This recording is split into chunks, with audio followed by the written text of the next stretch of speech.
Hey, it's Jason from Bohemia Bees. We're here in the honey processing room, and I want to share with you a story about my first introduction to beekeeping and kind of talk to you and show you about something called a flow hive. If you are a beekeeper, new beekeeper, or a seasoned beekeeper, you probably have heard of the flow hive from one of your family or friends that have forwarded you an article that said, hey, check this out. You can harvest honey in your backyard through the tap of a spigot, and you can get honey without disturbing the bees. So in 2015, that was my story. That is how I stumbled upon the craft of beekeeping and how I learned a lot more about beekeeping as I started to research how to get bees, how to start into beekeeping. I did a lot of reading, a lot of asking of questions. What this particular product is to the beekeeping community is somewhat of a novelty in that it's not designed for commercial scale. It's not designed for that beekeeper who's running multiple colonies, unless you figured out how to do that. But the premise behind this particular product was that you would be able to have a backyard beehive, tap into this at any point in time or once or twice a year and pull out honey. You didn't have to disturb the bees. They could go about their pollination and bee lives, and you wouldn't have to worry about it. The problem that you run into is a couple things. There's been a couple videos out of people who have reviewed this flow hive piece or the flow hive in general. And they talk about the pros and cons of this flow hive. This is just the actual flow hive. It is not a full beehive, as you can see. It's in my harvesting room sitting on top of my Maxant mutt, my uncapping tank. But it is here because I wanted to show you what to look for, why we don't use this, or if we do it in a limited manner, but give a little bit of background.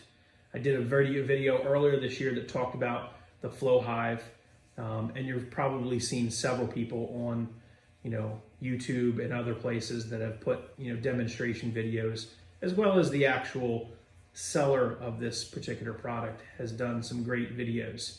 Now, this video is not to knock this flow hive. It has its good positive qualities, but it also has some negative qualities as a beekeeper, and as now a 5-year plus beekeeper. I've come to learn that this is not beekeeping in its traditional sense. So what do I mean by that? Well, the flow hive is designed to sit on top of a brood box. So down here on the bottom, it would sit on a brood box. The brood box is the bottom with the bottom board, and then there's usually an inner cover and a roof up top here. This sits in the middle. This replaces what we define in the traditional Langstroth hive, and I can show you here in a picture. This is what a traditional Langstroth hive would look like. And there's a bottom box, and there's a honey super or two bottom boxes and a honey super or two. And that's the traditional stack that you would see in a traditional beehive that you are commonly seeing.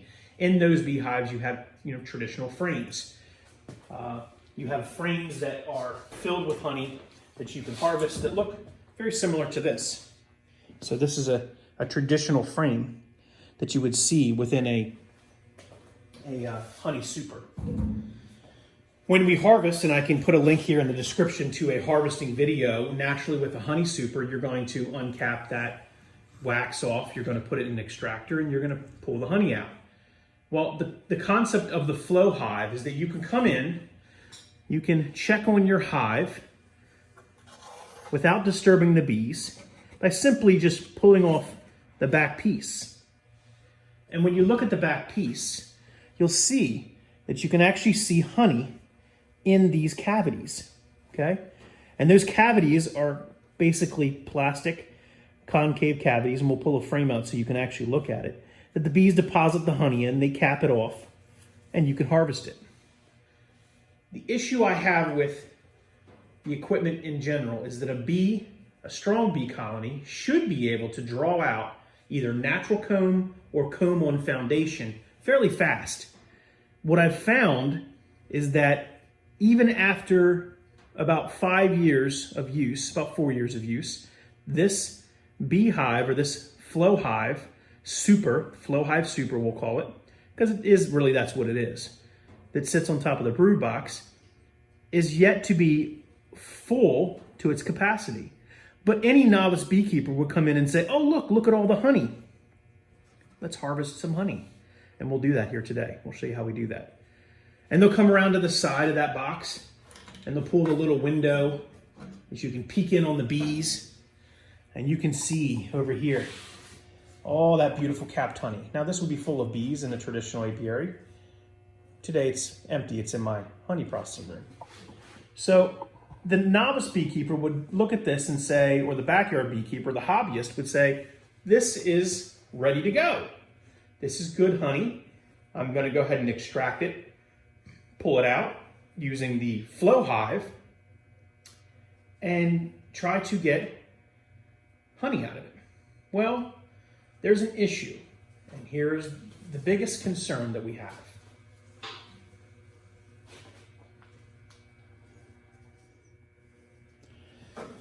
So before we start to extract anything out of this, let's take a look at this super, this flowhive super. In a traditional super, you have a box with frames that need to be inspected, that need to look much like the frame I just showed you, capped, fully capped. And in this box, you're thinking this thing is full of honey that's ready to go. And you can even see some of the areas that are darkened that are full of honey.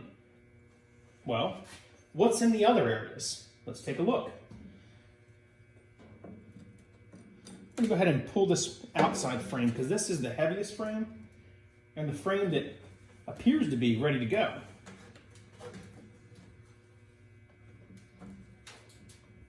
It's very heavy. And as we pulled it out, you can see that the frame is fairly full of honey and capped. There's some uncapped spots in the middle here. The other side is fully capped. That's a beautiful frame of honey.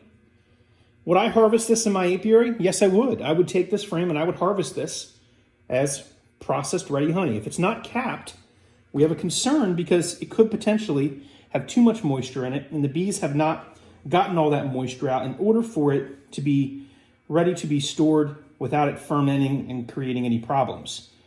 So this frame right here in a traditional super frame would be harvestable. Let's take a look at another one.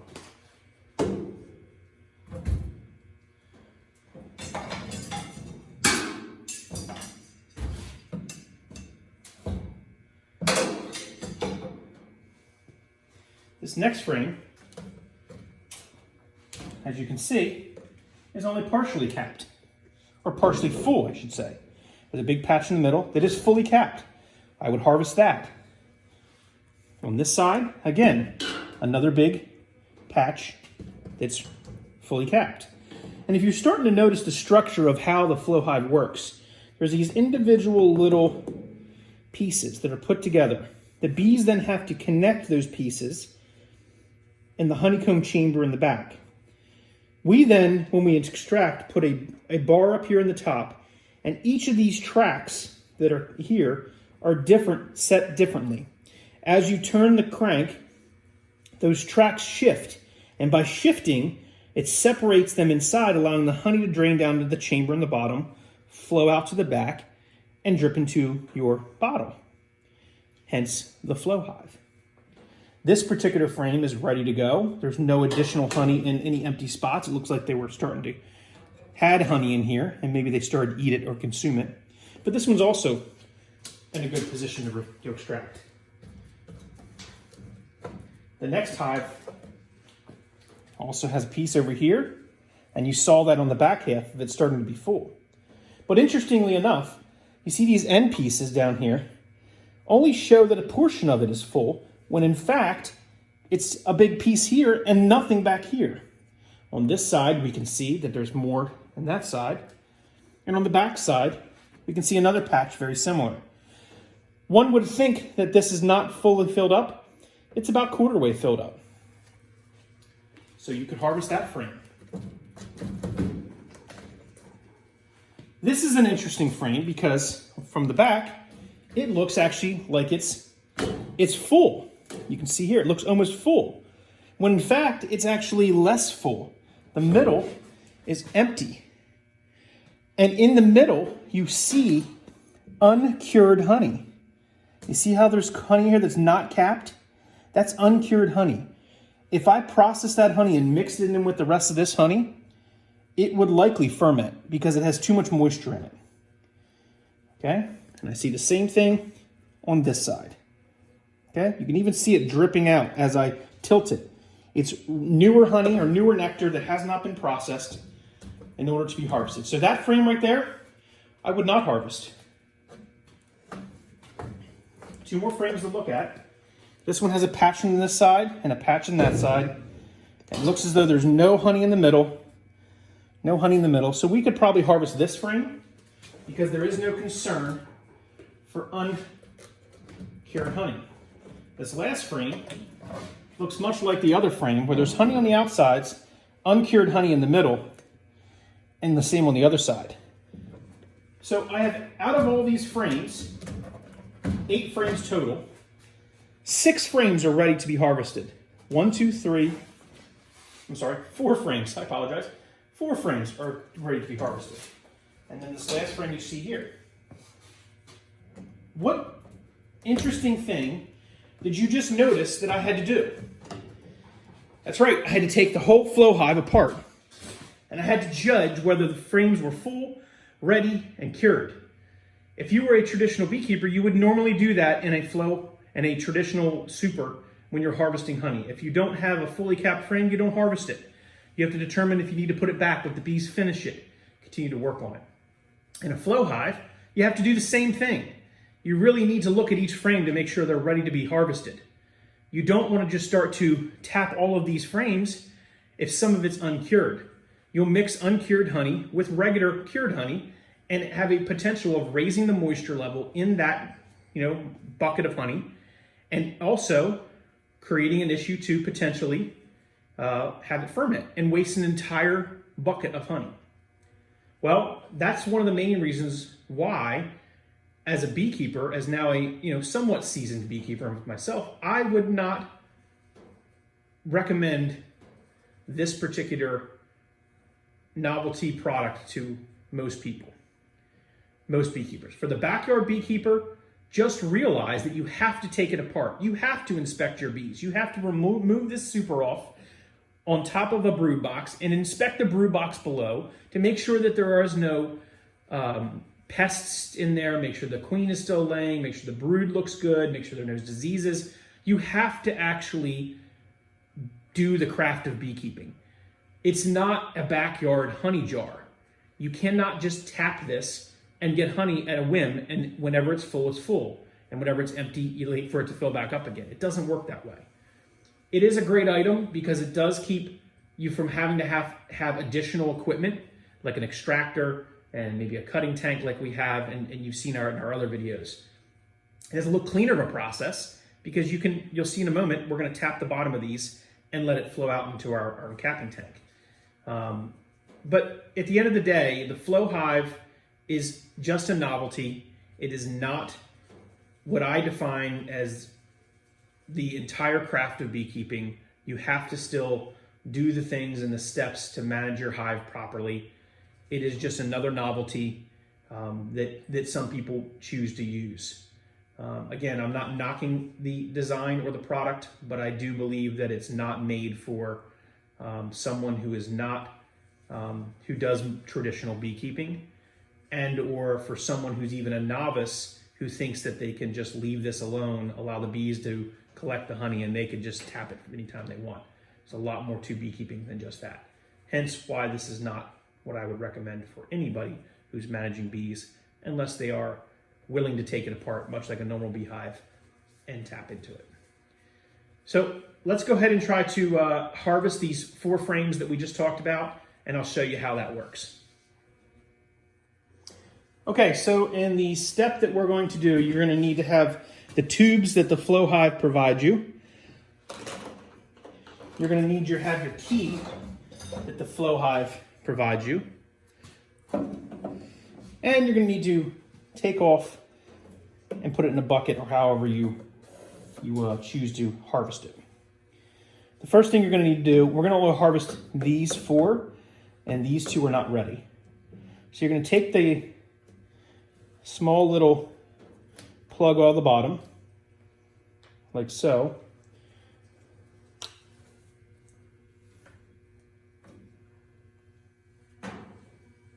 All right.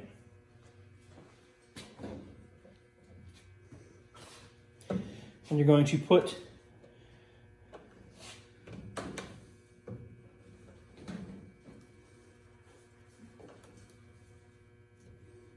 that's pretty funny.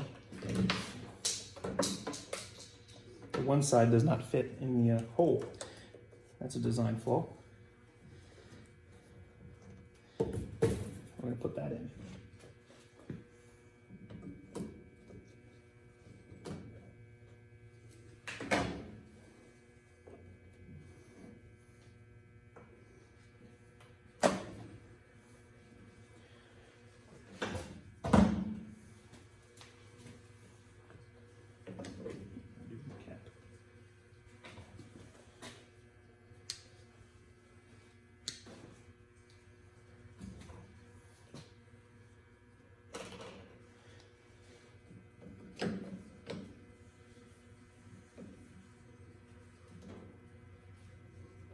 Now bees will propolis up these little caps, so you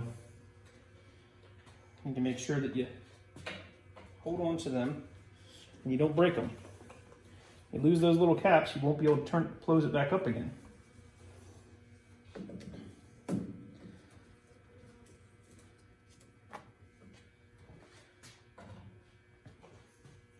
All right, so we've got our little tubes in that they give you.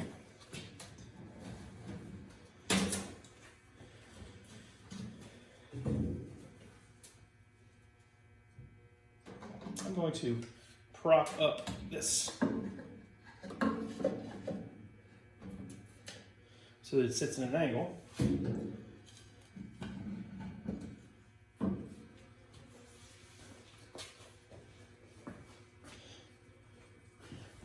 And then we're going to pull out our top plugs.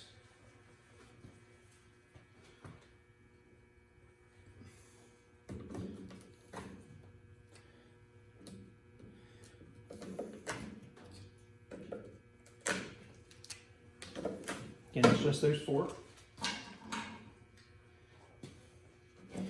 And we're going to take the key they provide you,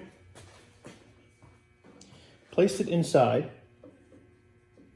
the bottom, like so. And we're going to come over here now to see if we can see this,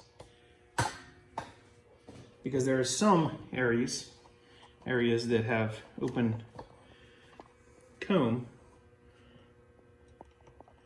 which I'd like to see if after I crank it, how that will work. So we're going to crank it now. Ready? 1, 2, 3.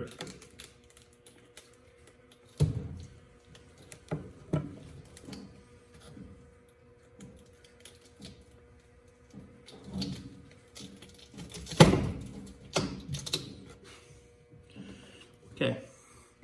You see these right here? How they actually turned? It happened right behind there as well.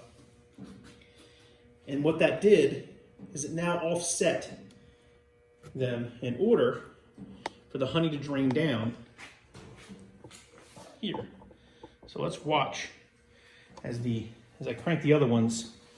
We might be able to see in here the honey dripping down. See that? And it's going to start to flow out that tube.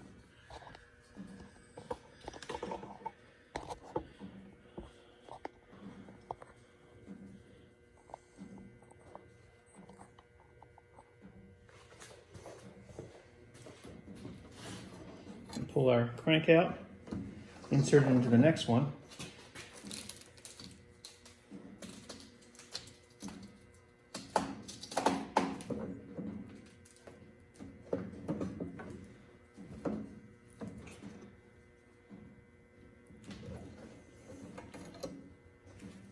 And we're going to do the same to the next two.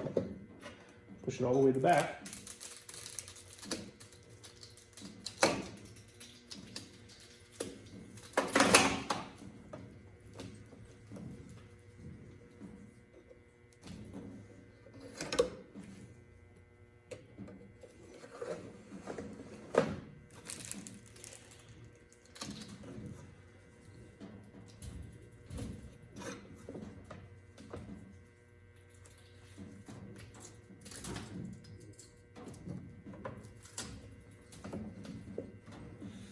And the bees, they propolis up everything. So the interesting thing about it is,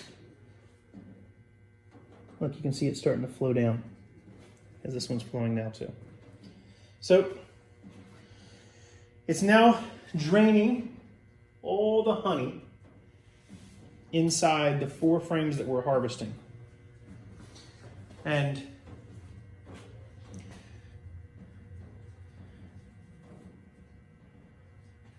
you'll see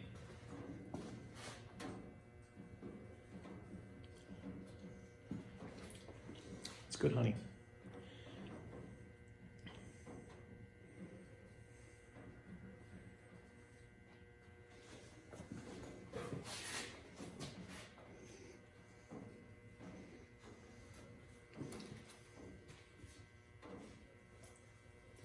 So interestingly enough, I can see where it's dripping down into the colony. So if you had the bees underneath, you can see the shifting of this has put honey dripping down into the colony. Not that the bees wouldn't mind that, but that is interesting.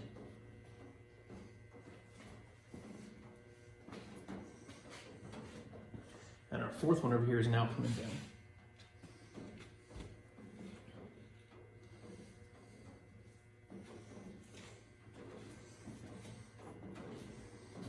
We're going to go ahead and let this drain. It may take a little bit. We'll see how much honey we get.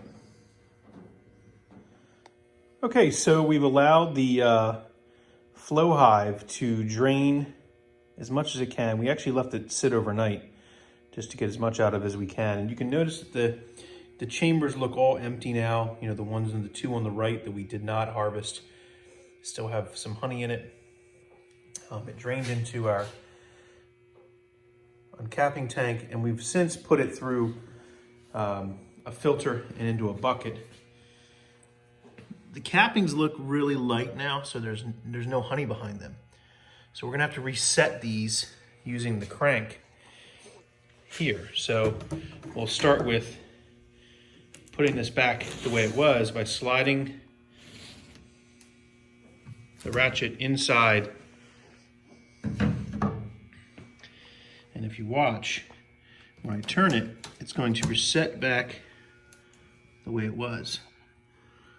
And the bees will go in and they will reconnect anything that needs to be connected, uncap, and fill those sections back up again. That's the theory. We'll have to watch to see if that's what they do. So really our assessment of the flow hive, as we talked about, is that it is definitely a novelty. It's definitely something that maybe a hobbyist beekeeper that wants to try out does not have a lot of harvesting equipment like we have. You may want to try utilizing this type of solution for harvesting your honey.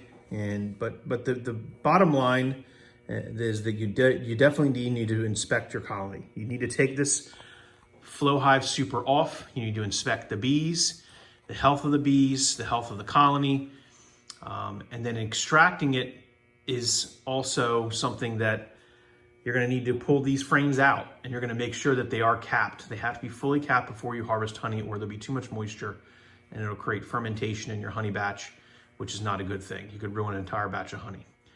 So there you go. There's our pseudo review of the flowhive, but really just some thoughts on the use of the flowhive in a honeybee apiary. For all those that are out there that thought that this is such an amazing invention, it's really more of a novelty and not really beekeeping. So I'd encourage you, if you are interested in getting a flowhive, maybe reconsider, take a class with us or others in your community. Learn more about beekeeping. There's a lot of resources online to hear what beekeeping is and how to go about doing it in your backyard or in your area. It's an important function for the health of your community, flora and plants and vegetables. It really is an amazing craft to get involved with. So consider to consider that and go out and learn more about beekeeping before you jump in and think that you've discovered the best thing since sliced bread. This is probably not so much the best thing since sliced bread. Again, it's more of a honeybee beekeeping novelty.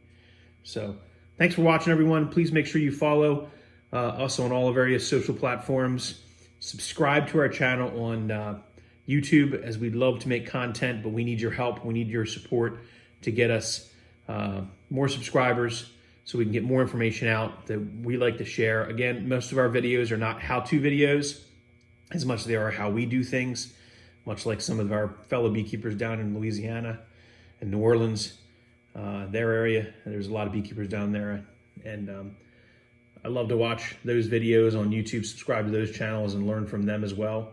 So if you're a beekeeper, a new beekeeper, or a veteran beekeeper, hey, support us. We love to support you. So subscribe to our channel and share with your friends, and definitely enjoy beekeeping, because here at Bohemia Apiary, we definitely enjoy beekeeping. With us, beekeeping is more than a hobby. It's an obsession. Thanks for watching.